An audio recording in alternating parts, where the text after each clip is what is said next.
እማይሆን ሰው ህይወታችሁ ውስጥ ሲገባ የእናንተን ህይወት ብቻ አይደለም ያመሰቃቅለው የቤተሰባችሁን ጭምር ነው። ሰላም እንዴት ናችሁ? ዛሬም ሁልጊዜም እንደማረገው አንድ አሪፍ ያልኩትን ፊልም ይዤላችሁ መጥቻለሁ። እኔ ማገዝና ማበረታታት የምትፈልጉ ከሆነ ሁልጊዜ እንደምታደርጉት ሰብስክራይብ እያደረጋችሁ እኔታችሁን ቤተሰብ አድርጎኝ በምሰራቸው ፊልሞች ሌሎች ሰዎች ጋር እንዲደርስ የላይክ ምልክቷን እየተጫናችሁ የዛሬውን ፊልም ጀምሩት። ወደ ፊልሙ ታሪክ ስንሄድ ፊልሙ ሲጀምር ኬት የምትባል ሴት ያስተዋውቀናል። ብቻዋን ነው የምትኖረው። ሁሌም ከእንቅልፏ እንደተነሳች ጠዋት የምታደርገው ነገር ፈረሶቿን መንከባከብ ነው። የቀድሞ ባሏ ለመጨረሻ ጊዜ ላከላትን የድምፅ መልእክት ደጋግማም ታዳምጣለች። ከዛም የቤቷ ጣሪያ ተጎድቶ ዝናብ እያስገባ ስለነበረ እሱን ለማስተካከል ኮንትራክተር ትጠራና ምን ያህል ገንዘብ እንደሚያስወጣት ይተምንላታል። ኬት እጇ ላይ ምንም ገንዘብ ስላልነበረ የቀድሞ ባሏ ጋር ትሄድና ገንዘብ እንዲያበድራት ጠየቀችው። እሱ እየደጋገመ እየሰራሽው ያለው ስራ ኪሳራ ውስጥ እየከተተሽ ነው ይላታል። እንደዛም ሆኖ ግን ገንዘቡን አልሰጥሽም አላላትም። እሺ ብሎ ቼክ ጽፎ ሰጣት። በዚህ መሃል ኬት ልጃችን ክሌር ደውላልህ ታውቃለች ብላ ጠየቀችው። እሱም የዛኛው ሳምንት ገንዘብ ፈልጋ መታ ነበር፣ እኔ ግን ምንም ገንዘብ አልሰጠዋትም አላት። ከዛም ኬት ላይ ይጮህባታል። አንቺ ነሽ ልጅቷን ያጨማለቅሻት፣ ምንም ነገር ጠይቃሽ አትከለኪያትም ይላል። ኬት ወደ ቤት ስትመለስ ልጇን ክሌር አገኘቻት። ክሌር ጥሩ ሁኔታ ውስጥ አልነበረችም። ኬት ግን ልጇን እንዳየቻት ታቅፋትና ናፍቀሽኝ ነበር አለቻት። ክሌር ለእናቷ ናፍቆቷና ፍቅሯን ሳትገልጽ ፈጠን ብላ ታብሌትሽን ስጪኝ፣ መልእክቶቼን ቼክ ማድረግ ፈልጌ ነው ትላታለች። ኬትም ልጇን ስልክሽ የት ሄዶ ነው ብላ ስጠይቃት ክሌር ራይን የተባለው ፍቅረኛዋ ወንዝ ውስጥ ወርውሮ እንደከተተው ነገረቻት። እኔም ስልኪን ስለጣለብኝ ተናድጄ እንዳለ ልብሶቹን ሰብስቤ አውጥቼ በምላሹ እኔ ደግሞ ልብሱን ጣልኩበት ትላታለች። ኬት እንደዚህ አይነት ግንኙነት እኮ ጥሩ አይደለም፣ ለምን አትጣሉም ትላለች። ክሌር እኔን መምከሩን ታይና አዲስ ስልክ ግዢልኝ ነበር ያለቻት። የዛን ቀን ምሽት እናትና ልጅ ቁጭ ብለው እያለ አንድ ሰው በሩን ያንኳኳል። በሩን ያንኳኳው ሰው ራይን ነበር። ራይን ጥሩ ስሜት ላይ አይደለም ያለው፣ በጣም ተናዷል። ይዛበት ሄደችውን ሻንጣ ደጋግሞ እየጠየቃት ነው። ሻንጣው ውስጥ ደግሞ አደንዛዥ እጾችና በርከት ያሉ ገንዘቦች ነበሩበት። በጣም ተናዶ እየጮኸ ቦርሳዬን የት ነው ያረግሽው አምጪ ይላታል። እሷ ግን እኔ ያላየሁም የት እንዳለ አላቅም ነበር ምትለው። እሱም አይመለከተኝም፣ አደንዛዥ እጹን ሽጥ ብሎ ለሚሰጠኝ ሰው እሷ ቦርሳውን ይዛ ጠፍታለች ብዬ ነው የነገርኩት። አሁን አንቺን ለመግደል ወደ አንቺ ይመጣሉ ይላታል። ኬት እየተፈጠረ ስላለው ነገር ግራ ስለተጋባች ጠጋ ብላ ምንድነው ችግሩ ብላ ጠየቀቻቸው። ክሌር ለእናቷ የተፈጠረውን ነገር እንደማብራራት ከራይን ጋር ተያይዛ ትሄዳለች። እኩለ ሌሊት ላይም ኬት በተኛችበት ቤት ውስጥ ድምፅ ስትሰማ በጣም ደንግጣ ወደ ሳሎን ሄደች። ከዛም ልጇ አደንዛዥ እጾችን ወስዳ ራሷን ስታ ሳሎን ውስጥ ተኝታለች። ወስዳም አልጋዋ ላይ አስተኝታ አጸዳዳቻት። የሚቀጥለው ቀን ኬት ልጇን ካለችበት ሁኔታ ለማውጣት ታስብና ልጅ ያለች ተወስዳት ወደ ነበረው መዝናኛ ቦታ ይዛት ሄደች። ከዛም እናትና ልጅ አንድ ላይ እየዋኙ ጥሩ ጊዜ አሳለፉ። የሚቀጥለው ቀን ክሌር በጣም ተረጋግታ ሙዚቃዋን እያዳመጠች ጥሩ ጊዜ እያሳለፈች ነበር። በዚህ መሃል ነው የራይን አለቃ ጃኪ መጥቶ ገንዘቤንና እጼን አምጪ ብሎ ይደበድባት የጀመረው።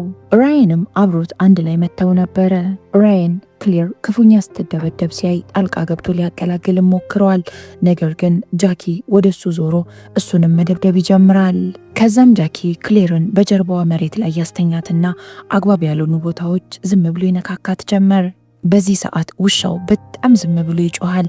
ኬትም የውሻውን መጮት ሰማና እየሮጠች ስትመጣ ማንነቱን የማታውቀው ሰው ልጇ ላይ ቁጭ ብሎባታል። ፈጠን ብላ ማገላገለቻቸው። ከዛም ኬት ልጄ ምን አርጋህ ነው እንደዚህ የምታሰቃያት ብላ ጠየቀችው። ጃኪ ክሌር የኔን የሆነ እቃ ወስዳብኛለች፣ እናም ከላይ ያሉ አለቆቼ እኔን እየተጫኑኝ ነው፣ ቶሎ ብላ የወሰደችብኝን እቃ ትመልስልኝ ይላል። ኬት ቤት ውስጥ አንዳንድ የሚያስፈልጉ ነገሮችን ለመግዛት ሱፐርማርኬት ሄዳ ስትመጣ ልጇን አሁንም በድጋሚ ከራይን ጋር አገኘቻት። ክሌር ኬት ልጇን ከራይን እንድትርቅ በጣም ደጋግማ ለምናታለች። ልጇ ግን የእናትየውን ልመና ምንም ልትሰማ አልቻለችም።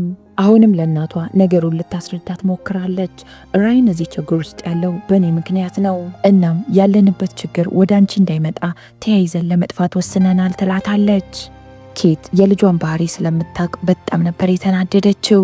ክሌር እናቷን እየደጋገመች እባክሽ ገንዘብ ስጪኝ፣ ምንም ችግር ውስጥ ሳልከትሽ እሄድልሻለሁ ትላታለች። ኬት ግን በልጇ ሁኔታ በጣም ተናዳ ምንም ገንዘብ እንደሌላት ትነግራታለች። ከዛም ከዚህ በላይ ከልጇ ጋር መጨቃጨቅ ስላልፈለገች ፈጠን ብላ ወደ አንድ ክፍል ትገባና በሩን እላዩ ላይ ቆለፈችው። ክሌርም እናቷን ተከትላ ትሄድና እየደበደበች በሩን እባክሽ እናቴ ገንዘብ ስጭኝ እያለች ትለምናታለች። ኬት ምንም አይነት ገንዘብ ልትሰጣት ፈቃደኛ አልነበረችም። ክሌር እናቷ እንደጨከነችባት ስትረዳ በውሻው ታስፈራራታለች። ውሻውን ይዤ ሄጄ ወስጄ ጥለዋለሁ፣ ድጋሚ አታገኘውም አለቻት። ኬት ልጇ ምን ያህል እብድ እንደሆነች ስለምታውቅ ፈጠን ብላ ውሻውን ለማዳን እየሮጠች ካለችበት ክፍል ትወጣለች። ክሌር ራሷን መቆጣጠር አቅቷት እናቷን እየነከሰች ትደበድባታለች። በዚህ መሃል ነው ራያን ጣልቃ ገብቶ ፈጠን ብሎ ክሌርን ከቤቱ ይዟት የወጣው። የሚቀጥለው ቀን የኬት የድሮ ጓደኛ ጄሲ ኬትን ለማየት ትመጣና ቤት ውስጥ አንዳንድ ነገሮችን ታግዛታለች። ከዛም እነዚህ ሁለት ጓደኛሞች አልኮል ይጠጡና ቤት ውስጥ እየጨፈሩ ጥሩ ጊዜ ያሳልፋሉ። በሚቀጥለው ቀን ምሽት ክሌር የእናቷን እርዳታ ፈልጋ ደም በደም ሆና ወደ ቤት ትመለሳለች። ኬት ለልጇ ያላት ፍቅር በጣም ነበር የሚለየው። ምንም ያህል ብታንቋሸሻትና ብትደበድባትም ኬት በልጇ ግን መጨከን አትችልም። ኬትም ምንድን የተፈጠረው ብላ ትጠይቃታለች። ክሌርም ከራይን ጋር ተጣልተን እየተጨቃጨቅን እያለ ሳላስበው ከድልድይ ላይ ገፍትሬ ጣልኩት አለቻት። ኬትም እና የተፈጠረውን ነገር ፖሊስ ጋር ደውለሽ አመለከትሽ ትላታለች። ክሌርም አልደወልኩም አላመለከትኩም ነበር ያለቻት። ፈጠን ብለሽ ወደ ክፍልሽ ገብተሽ ደም የነካውን ልብስሽን ቀይሪው ትላታለች። ኬትም ልጇን ከቤት እንዳትወጪ ትላትና የራያንን ስልክ ይዘው ትወጣና ትሰብረዋለች። ከዛም ጣለችው። ከዛም የራያንን ሬሳ ይዘው ትሄድና ወንዝ መሃል ትጥለዋለች። ከሬሳው ጋር አንድ ላይ ድንጋይ አስራ ስለነበር ሬሳው እታች ሰምጦ እንዲቀርን የፈለገችው። ኬት ሬሳውን ከትንሿ ጀልባ ላይ ልክ ልትጥለው ስትል ህፃናቶች ርችት ሲያፈነዱ እሷ አስደንግጧት እሷም አብራ ወደ ውሃው ትገባለች። ሲነጋጋም በጠዋት ተነስታ መኪናዋን በደንብ አርጋ ጸዳችው። የለበሰችውንም ልብስ ትቀይራለች። ኬት በዚህ ችግር ምክንያት ከልጄ ጋር ያለኝ ቅርርብ አሪፍ ይሆናል ብላ ነበር ያሰበችው። እንደው ምናልባት ፖሊሶች ከመጡ ኬት ክሌር ምን ብላ እንደምትናገር እያንዳንዱን ነገር ትነግራታለች። ከዛም የሁለቱንም ልብስ አቃጠለችው። ክሌር የፍቅረኛዋን ሬሳ የት እንዳለ ማወቅ ስለፈለገች እናቷን የት ነው ሬሳውን የጣልሽው ብላ ጠየቀቻት። ኬትም እዚህኛ አካባቢ ያለው ወንዝ እሱ ውስጥ እኔ ጨመርኩት አለቻት። ይህንም ስትሰማ ክሌር ለምን ደስ ያደረግሽ ብላ እናቷ ላይ መጮህ ትጀምራለች። ኬትም በዛ በጨለማ ሌላ ምንም አዲስ ሀሳብ አልመጣልኝም፣ አንድና አንድ ትክክል ብዬ ያሰብኩት ነገር እሱም ብቻ ነው አለቻት። ኬት አገር ሰላም ብላ ምግብ እየሰራች እያለ ክሌር በጣም ደንግጣ ትመጣለች። ምን ተፈጠረ ብላ ምትጠይቃት የራይን ዋና አለቃ ጃኪ ጭንቅላቴ ላይ ሽጉጡን ደቅኖ ገንዘቡን አምጪ አለበለዚያ አንቺንም እናትሽንም ነው ምገላችሁ ብሎ አስፈራራኝ ትላታለች። ኬትም እሺ ምን ያህል ነው ራይን የጃኪ ዕዳ ያለበት ብላ ጠየቀቻት። ኬትም $10,000 እንደሆነ ነገረቻት። ኬት ልጇ ምንም እንድትሆንባት አትፈልግም፣ እንድትጨነቅ እንኳን አትፈልግም። በዚህ ምክንያት ቤቷን ለማደስ ከባሏ የወሰደችውን $9,000 ወስዳ ለጃኪ ትሰጠውና አሁን ዕዳህን ከፍለናል፣ ከዚህ በኋላ እዚህ እንዳትደርሳለችው። ጃኪም ገንዘቡን ተቀብሎ ከመሄዱ በፊት እንደ ክሌር አይነት አስቸጋሪ ልጅ ስላለሽ በጣም ነው ማዝንልሽ ይላታል። ኬት አሁን ሁሉም ነገር ስለተስተካከለ ከዚህ በኋላ ልጄ አርፋ ትቀመጣለች ብላ ነበር ያሰበችው። ከዛም በጠዋት ተነስታ ልጇ ስራ እንድታግዛት ልትቀሰቅሳት ስትሄድ ልጇ መኝታ ቤት ውስጥ አልነበረችም። ኬትም ታብሌቱን በመጠቀም የልጇን ስልክ መከታተል ትጀምራለች ልጇ የት እንዳለች ለማወቅ። ከዛም ኬት ቀጥታ ወደዛ አድራሻ ነበር ሄደችው። ወደ ውስጥ በመስኮት ስትመለከት ልጇ የተለያዩ አደንዛዥ እጾችን ወስዳ ከራሷ ጋር ነበረችም። አብራት የነበረው ሰውም ከቤቱ ወጥቶ ውጭ ቆሻሻ ሲጥል ኬት ስትመለከተው ራያን ነበረ። ሞተ ያለችው ራያንም ኬት እንዳየችው ሲያውቅ በጣም ደንግጦ ፈጠን ብሎ ወደ ውስጥ ይገባና ክሌርን እናትሽ መጣች ብሎ ይነግራታል። ከዛም እሷ ሳትይዛቸው በጀርባ በር ወጥተው ፈጠን ብሎ መኪና ውስጥ ገብተው ሊያመልጧት ሞከሩ። ኬት ክሌር በሩ ከመዝጋቷ በፊት በሩን ትይዘውና ልጇን ትለምናታለች። እባክሽ ልጄ ከዚህ መኪና ውረጂና የማንን ሬሳ እንደጣልኩኝ ንገሪኝ አለቻት። ራያን ኬት ከልጇ ጋር እየተጨቃጨቀች የመኪናውን በር አለቀ ስትለው ይወርድና ሄዶ ገፍትሮ ያስለቅቃታል። የዛን ቀን ምሽት ክሌር አንድ እንቅልፍ ሳይወስዳት ነጋ። የልጇን የስልክ አይዲ በመጠቀም ተጻጻፈቻቸውን የስልክ መልእክቶች ታነባለች።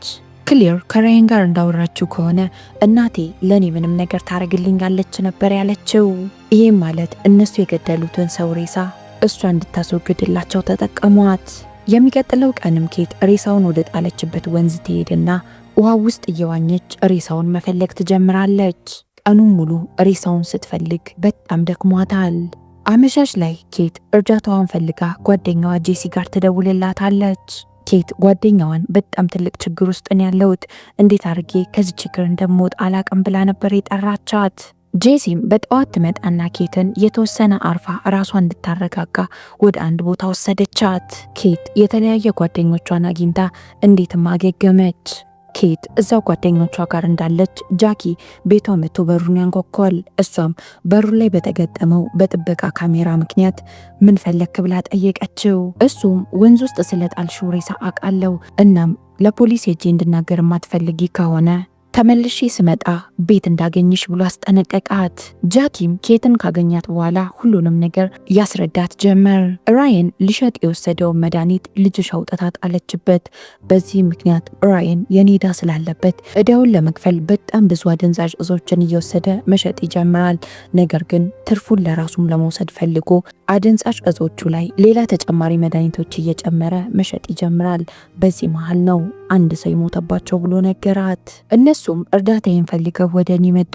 እኔ አልረዳም ስላቸው ልጅሽ አንቺ እንደምትወጃትና ምንም ነገር እንደምታረጊላት እርግጠኛ ስለነበረች ወደ አንቺ መጣች አላት። እንደ እውነቱ ልጅሽም ትክክል ነበረች፣ አንቺም ሬሳውን ለማስወገድ አገዝሻቸው ብሎ ይነግራታል።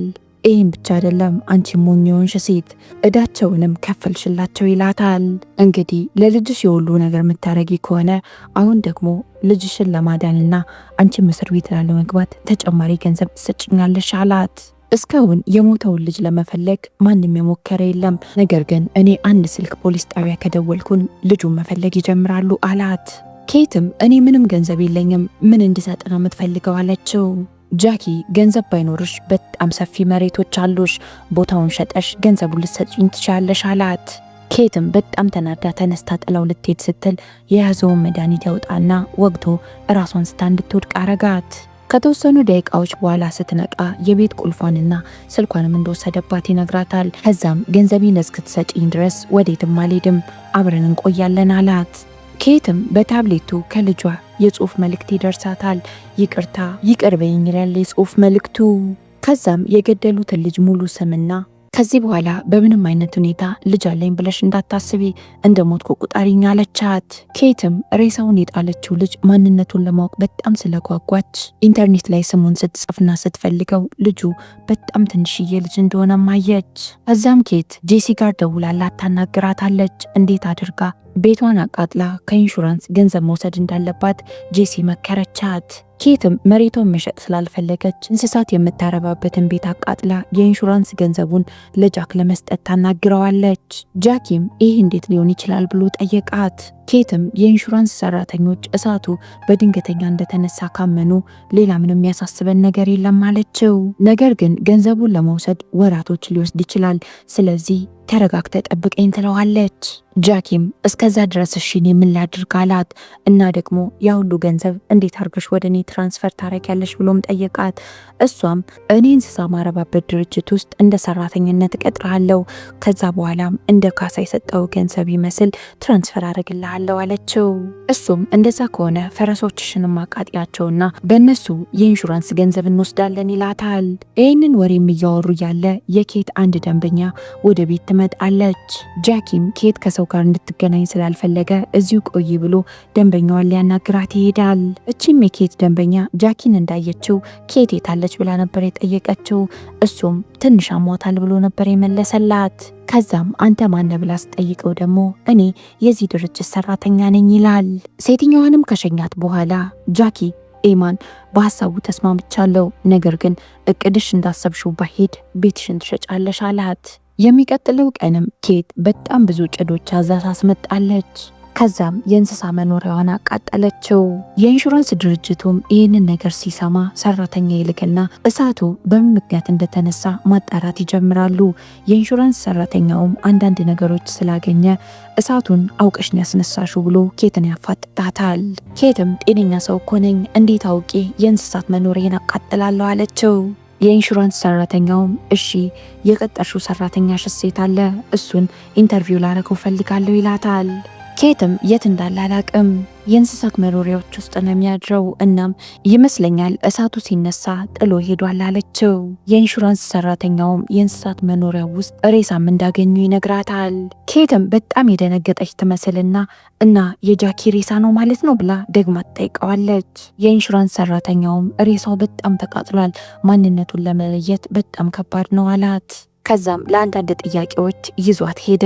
ከዛም የአንቺ ሰራተኛ ወደ ሌላ ሀገር ፕሌን ሊሳፈር ሲል ይዘነዋል፣ እናም ከሱ ጋር ያለሽ ግንኙነት ምንድነው ብሎ ጠየቃት።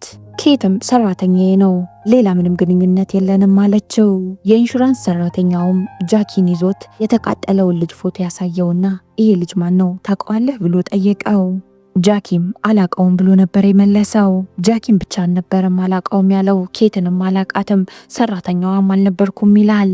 የዛን ሰዓት የባንክ ትራንዛክሽኑን ያወጣና እንደ ሰራተኛ የወር ደመወዝ የተከፈለበት ትራንዛክሽን ይኸውልህ ተመልከት፣ እንዴት ነው አላቃትም የምትለው አለው። ጃኪም ነገሮች በጠቅላላ እሱ ላይ እያጠቆሙ እንደሆነ ሲረዳ ፈጠን ብሎ እሺ አሁን እውነቱን ሁሉ እናገራለሁ ይላል። ነገሩ እንዲህ ነው። ጃኪ ኬትን ገንዘብ እያለ ሲያስቸግራት ከጓደኛዋ ጋር አንድ ላይ ትሆንና ወደ ወንዝ ሄዳ የጣለችውን የልጁን ሬሳ ኬዳ መልሳ ታመጣውና የእንስሳት መኖሪያዎች ውስጥ ደበቀችው። እሳቱም ከተነሳ በኋላ የኢንሹራንስ ሰራተኞች እሳቱ የተነሳበት ምክንያት ለግል ጥቅም እንደሆነ እንዲረዱ ምልክት አስቀመጠችላቸው። እሳት ውስጥም ሬሳውን ታስቀምጠውና ፈረሶቿን ታስወጣለች። ጃኪ እየደጋገመ እኔ ጥፋተኛ አይደለሁም ብሎ ቢናገርም ኢንሹራንስ ሰራተኞችና ፖሊሶች አንድ ላይ ሆነው ያገኙትን ማስረጃ አሳዩት። ዛም ከዚህ የሚያመልጥበት ምንም ምክንያት እንደሌለ ሲረዳ በጣም ነበር የተናደደው። ፖሊሶችም ተናዶ ሌላ ነገር እንዳያረግ ፈጠን ብለው ይይዙታል። ኬትም ምንም ጥፋት ስላልተገኘባት በሰላም ወደ ቤቷ ተመለሰች። የኢንሹራንስ ድርጅቱም እሷ ላይ ጥፋት ስላላገኘባት ቀጥታ የሚገባትን ገንዘብ ሰጣት። እናም አሁንም በድጋሚ የእንስሳት መኖሪያዋን እያስተካከለች ነው። በዚህ መሃል ኬት አሁንም በድጋሚ ከልጇ የጽሁፍ መልእክት ደረሳት። ይቅር ትይኛለሽ ይላል መልእክቱ። ፊልሙ ሲያልቅ ክሌር ወደ እናቷ ቤት ተመለሳ ስትመጣ ያሳየናል። ባረገችው ነገር በጣም ተጸጽታ የእናቷን ይቅርታ ለማግኘት ምንም ነገር ለማድረግ ዝግጁ ነበረች። የዚህ ፊልም ታሪክ እዚህ ላይ ያበቃል። እናንተ በኬት ቦታ ብትሆኑና እንደ ክሌር አይነት ልጅ ቢኖራችሁ ምን ታረጓት ነበር? ሀሳብ አስተያየታችሁን ኮመንት ላይ ጻፉልኝ። እስካሁን አብራችሁን ስለቆያችሁ በጣም ነው ማመሰግነው። ነገ በተመሳሳይ ሰዓት በሌላ ፊልም እስከምንገናኝ ድረስ የነገ ሰው ይበለን። እወዳችኋለሁ። ቻው